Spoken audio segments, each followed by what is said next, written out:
Hey, à, nhớ trong phong dừa, nhớ xong ta tỏ tên tua mà họ tiêu lên à? để mua sữa Ừ, ô, ngon tở ha, nôn thay bây giờ ngắt cho cây ha. nhiều cơ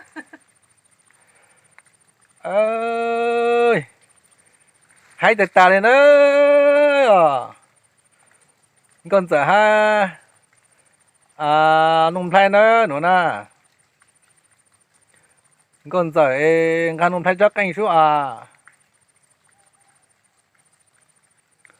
Nữa, ngon tở ta tỏ tên tua nè. Ngon tở ta tỏ tên tua.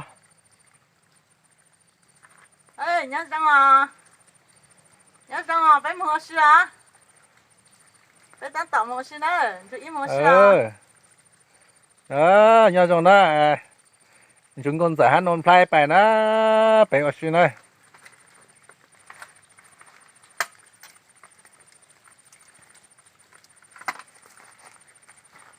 phải nữa một lần nữa một bên một lần nữa